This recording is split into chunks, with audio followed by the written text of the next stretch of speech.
जय हिंद दोस्तों।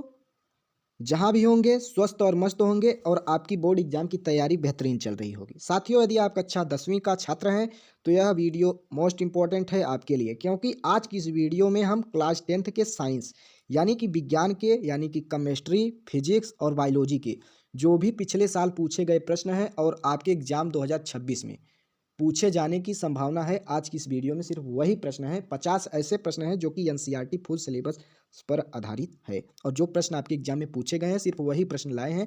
और देख लीजिए, क्योंकि 2026 में ये प्रश्न 100% आने वाले हैं सब। जी हाँ साथियों, क्योंकि रिपीटेड क्वेश्चन हैं।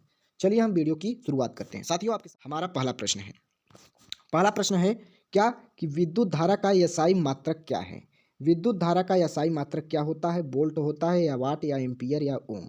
आपके सामने हमारा पहला प्रश्न है, तो इसका सही उत्तर हो जाएगा विद्युत धारा का एसआई मात्रक क्या होता है, तो धारा का मात्रक एम्पियर होता है। तो साथियों, दूसरा प्रश्न है। प्यारे साथियों, वीडियो को स्किप मत करिए क्योंकि यह वीडियो मोस्ट इंपॉर्टेंट है। ओम का नियम है, ओम का नियम क्या है? तो आपने ओम का नियम का सूत्र पढ़ा होगा क्या? V बराबर आई आर पढ़े हैं कि नहीं? तो यही सूत्र है ओम का नियम, V बराबर आई आर। इसका सही उत्तर हो जाएगा। देखिए साथियों, तीसरा प्रश्न है, वेरी वेरी मोस्ट इंपॉर्टेंट है कि विद्युत शक्ति का एसआई मात्रक क्या है? जूल है या न्यूटन है या वाट है या एम्पियर है? तो विद्युत शक्ति का मात्रक आप जानते हैं वाट होता है। क्या? वाट। विद्युत शक्ति का मात्रक वाट होता है। साथियों, चौथा प्रश्न है एग्जाम की दृष्टि से बहुत महत्वपूर्ण कि उत्तल लेंस किस प्रकार का होता है। उत्तल लेंस किस प्रकार का होता है? अपसारी या अभिसारी या समतल या अपारदर्शी? तो उत्तल लेंस किस प्रकार का, जो कि दर्पण होता है उत्तल लेंस, तो इसका सही उत्तर हो जाएगा अभिसारी। क्या होता है? अभिसारी। चौथा का क्या हो जाएगा? बी सही हो जाएगा। किस प्रकार का लेंस है? तो अभिसारी लेंस है। साथियों, पांचवा प्रश्न है कि विद्युत बल्ब का फिलामेंट किसका बना होता है? तांबे का बना होता है या लोहा या टंगस्टन या एल्यूमिनियम? तो विद्युत बल्ब का फिलामेंट जो कि टंगस्टन का बना होता है। वेरी वेरी मोस्ट इंपॉर्टेंट प्रश्न है। साथियों, इसी तरह छठवां प्रश्न है, फिजिक्स के सब प्रश्न है, अभी मैं फिजिक्स का बता रहा हूँ। ध्वनि की चाल सबसे अधिक होती है किसमें? वायु में या जल में या ठोस में या निर्वात में? तो ध्वनि की चाल सबसे अधिक किसमें होती है? तो इसका सही उत्तर हो जाएगा ठोस में। क्या? ठोस में। अब साथियों, अगला प्रश्न क्या है? 7वां नंबर प्रश्न आपके सामने है कि दर्पण का आवर्धन निर्भर करता है किस पे? यानी कि दर्पण का आवर्धन निर्भर किस पर करता है? वस्तु की दूरी पर या फोकस दूरी पर या प्रतिबिंब की दूरी पर या उपरोक्त सभी पर? तो साथियों, इसका सही उत्तर हो जाएगा उपरोक्त सभी पर दर्पण का आवर्धन निर्भर करता है। तो उम्मीद है साथियों आपको वीडियो अच्छा लग रहा होगा, तो वीडियो को लाइक करिए और अपने दोस्तों के साथ शेयर करिए। वीडियो के लास्ट तक बने रहिए क्योंकि वेरी वेरी इंपॉर्टेंट क्वेश्चंस हैं। देखिए, आपके सामने 8वां प्रश्न है, प्रकाश का अपवर्तन होता है दर्पण से या माध्यम बदलने पर या निर्वात में या अंधेरे में? तो प्रकाश का अपवर्तन कब होता है? तो आपके पास 4 ऑप्शन दे दिए गए हैं। इसका उत्तर हो जाएगा माध्यम बदलने पर प्रकाश का अपवर्तन होता है। 9वां प्रश्न क्या है साथियों? 9वां प्रश्न हमारा है कि विद्युत ऊर्जा की व्यवहारिक इकाई क्या है? विद्युत ऊर्जा की व्यवहारिक इकाई क्या है? तो जानते हैं किलोवाट घंटा है। इसका सही उत्तर हो जाएगा ऑप्शन नंबर बी। 10वां प्रश्न है कि न्यूटन का तीसरा नियम, प्रश्न नंबर 10वां कि न्यूटन का तीसरा नियम किससे संबंधित है? जड़त्व के नियम से या बराबर यमय से या क्रिया प्रतिक्रिया के नियम से या गुरुत्वाकर्षण के नियम से? तो न्यूटन का तीसरा नियम किससे संबंधित है? तो साथियों, उसका सही उत्तर हो जाएगा क्रिया प्रतिक्रिया का नियम, जो कि न्यूटन का तीसरा नियम है। न्यूटन का प्रथम नियम जड़त्व का नियम होता है। साथियों, अगला क्या है? प्रश्न नंबर 11 हमारा प्रश्न है कि विद्युत प्रतिरोध का एसआई मात्रक क्या होता है? प्रतिरोध का मात्रक जानते हैं ओम होता है। इसका सही उत्तर ओम हो जाएगा। साथियों, 12 नंबर प्रश्न क्या है? 12वां नंबर हमारा प्रश्न कर रहा है कि चुंबकीय क्षेत्र की दिशा बताने का नियम क्या है? फ्लेमिंग का दायां हाथ या फ्लेमिंग का बायां हाथ या ओम का नियम या पास्कल का नियम? तो साथियों, चुंबकीय क्षेत्र की दिशा बताने का नियम कौन सा है? तो फ्लेमिंग का दायां हाथ का नियम बताता है। चुंबकीय क्षेत्र की दिशा बताने का नियम फ्लेमिंग के दायां हाथ का नियम बताता है। तो 12वां का ए उत्तर हो जाएगा। प्रश्न नंबर 13 में हमारा प्रश्न क्या कर रहा है? दाब का सूत्र क्या होता है? बल बटे क्षेत्रफल या कार्य बटे समय या ऊर्जा बटे समय या बल गुणे दूरी? तो बल बटे क्षेत्रफल, किसी क्षेत्रफल पर लगाया गया बल, वही दाब कहलाता है। साथियों, अगला प्रश्न है प्रश्न नंबर 14। प्रश्न नंबर 14 हमारा क्या कह रहा है? प्रश्न नंबर 14 है कि उत्तल दर्पण का उपयोग होता है सेविंग में या दंत चिकित्सा में या रियर व्यू मिरर में या प्रोजेक्टर में?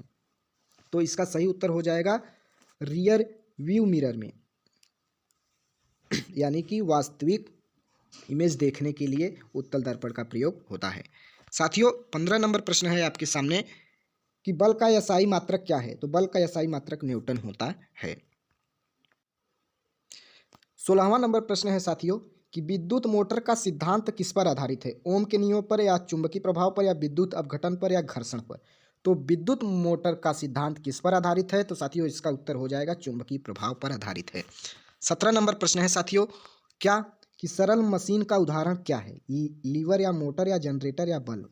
तो सरल मशीन का उदाहरण एक कौन सा है, तो इसका उत्तर हो जाएगा लीवर। क्या लीवर इसका सही उत्तर हो जाएगा, ऑप्शन नंबर ए।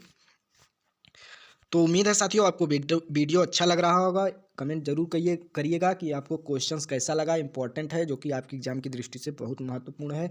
वीडियो के लास्ट तक बने रहिए। साथियों प्रश्न है 18 नंबर कि प्रकाश की चाल निर्वात में लगभग कितनी होती है। तो जानते हैं 3 × 10⁸ मीटर प्रति सेकेंड निर्वात में प्रकाश की चाल होती है। प्रश्न नंबर 19 है कि गुरुत्वीय त्वरण जी का मान है। गुरुत्वीय त्वरण जी का मान कितना होता है, तो 9.8 मीटर प्रति सेकंड स्क्वायर गुरुत्वीय त्वरण का मान होता है। 20वां प्रश्न है साथियों, 20वां प्रश्न आपके सामने है कि विद्युत जनरेटर ऊर्जा बदलता है किसमें, उष्मा को विद्युत में या यांत्रिक को या विद्युत में या विद्युत को यांत्रिक में या रासायनिक को विद्युत में। तो जनरेटर का काम क्या होता है, यांत्रिक ऊर्जा को विद्युत ऊर्जा में परिवर्तित करता है।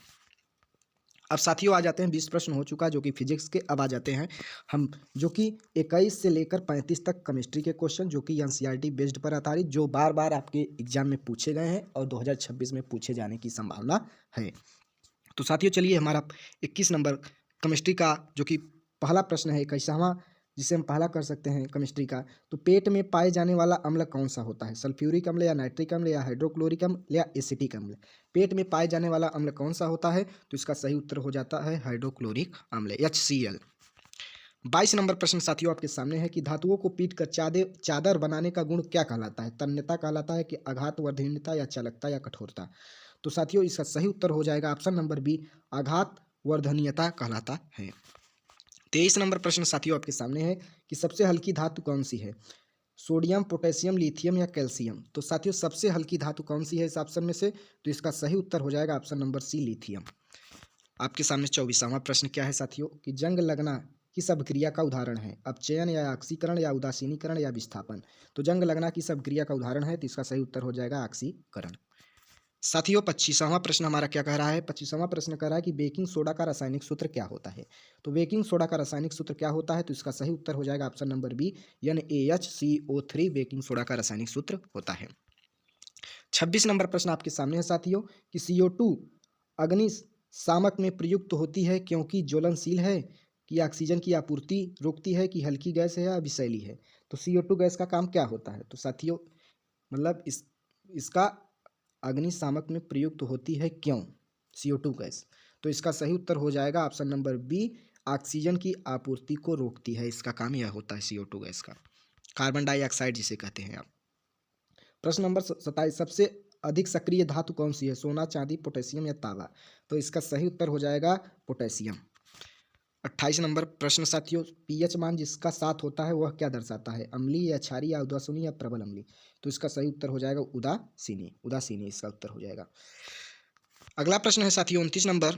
तो कमेंट में अपना राय जरूर दें साथियों कि आपको क्वेश्चंस कैसे लग रहा है, कैसे नहीं लग रहा है। फिलहाल हमारे हिसाब से तो मोस्ट इंपॉर्टेंट है, आपके भी हिसाब से होना चाहिए क्योंकि बार बार रिपीटेड क्वेश्चन पूछे जाने वाले हैं ये।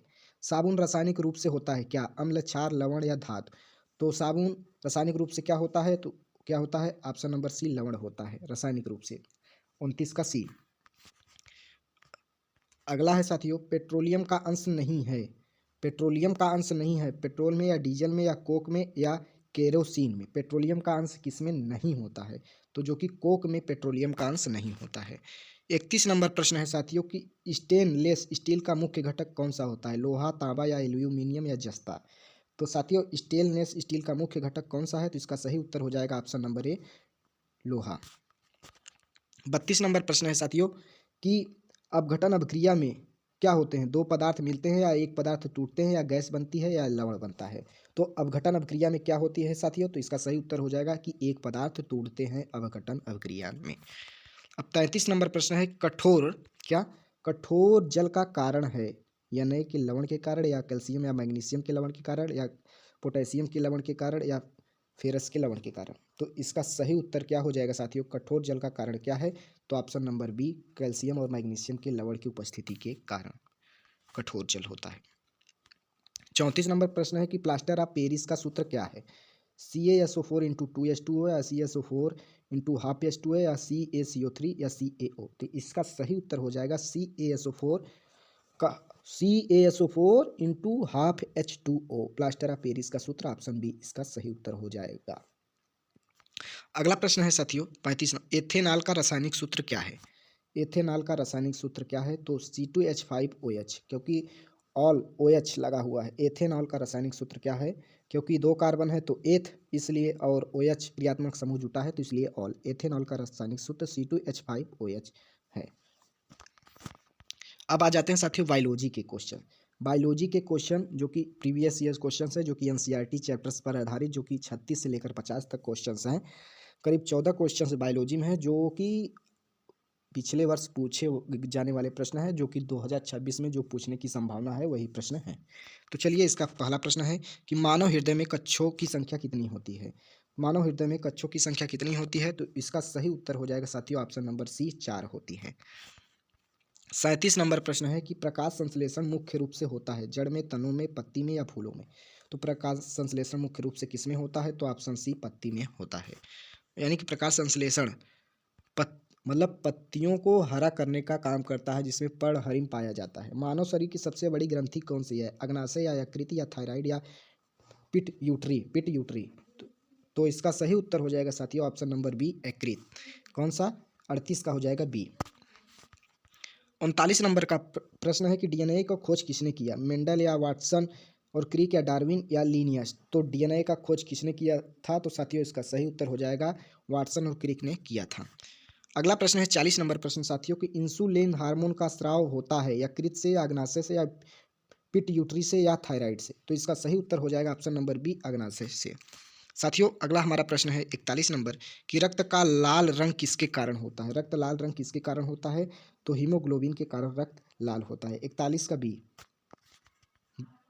42 नंबर प्रश्न है कि फेफड़ों की कार्यात्मक इकाई क्या कहलाती है। फेफड़ों की कार्यात्मक इकाई क्या कहलाती है, तो इसका सही उत्तर हो जाएगा ऑप्शन नंबर सी, एल्वियोली कहलाती है फेफड़ों की कार्यात्मक इकाई।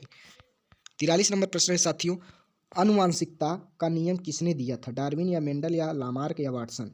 तो अनुवांशिकता का नियम किसने दिया था, तो मेंडल ने दिया था। 44 नंबर प्रश्न है साथियों कि पौधों को जल का परिवहन किसके द्वारा होता है। पौधों में जल का परिवहन किसके द्वारा होता है, तो इसका सही उत्तर हो जाएगा जाइलम द्वारा होता है। साथियों 45 नंबर प्रश्न है कि आंखों के रंग को नियंत्रित करता है हार्मोन्स, जीन या एंजाइम या कोशिका। तो इसका सही उत्तर हो जाएगा option number B, gene. 46 number प्रश्न आपके सामने है साथियों, जैव नवीकरण कचरा है कौन, प्लास्टिक, कांच या सब्जी का छिलका या धातु। तो इसका सही उत्तर हो जाएगा ऑप्शन नंबर सी, सब्जी का छिलका। साथियों अगला प्रश्न 47 नंबर हमारा प्रश्न है कि एड्रेनालिन हार्मोन्स किसे कहते हैं, नींद हार्मोन्स को या तनाव हार्मोन्स को या वृद्धि हार्मोन्स को या पाचन हार्मोन्स को। तो 47 का सही उत्तर हो जाएगा ऑप्शन बी, तनाव हार्मोन को। 48 नंबर प्रश्न है साथियों कि ओजोन परत किससे हमारी रक्षा करती है, अवरक्तिक किरण से या परावैंगनिक किरण से या एक्स किरण से या गामा किरण से। तो साथियों इसका सही उत्तर हो जाएगा ऑप्शन नंबर बी, परावैंगनिक किरण से। साथियों आज का हमारा 49 प्रश्न, जो कि कैसा लगा आपको वीडियो जरूर बताइएगा कमेंट में। चलिए अगला है कि मानव पाचन की शुरुआत होती है, इसका उत्तर आप कमेंट में बताइए और एक उत्तर और कमेंट में बताइए। 50 का प्रश्न का मानव में गुणसूत्रों की जोड़ी कितनी होती है, 21 या 22 या 23 या 24। इसका उत्तर आप कमेंट में बताइए। आपको वीडियो कैसा लगा साथियों जरूर बताइए, अपना राय कमेंट में दीजिए कि कैसा लगा वीडियो। धन्यवाद, जय हिंद जय भारत। मिलते हैं नेक्स्ट वीडियो में, नेक्स्ट ऐसे ही धमाकेदार क्लास के साथ। सभी इंपॉर्टेंट क्वेश्चंस आपको जरूर मिलेंगे। चैनल पर नए हो तो चैनल को सब्सक्राइब करें, क्योंकि मैं जो भी वीडियो बनाऊँ आप तक पहुँच जाए। धन्यवाद।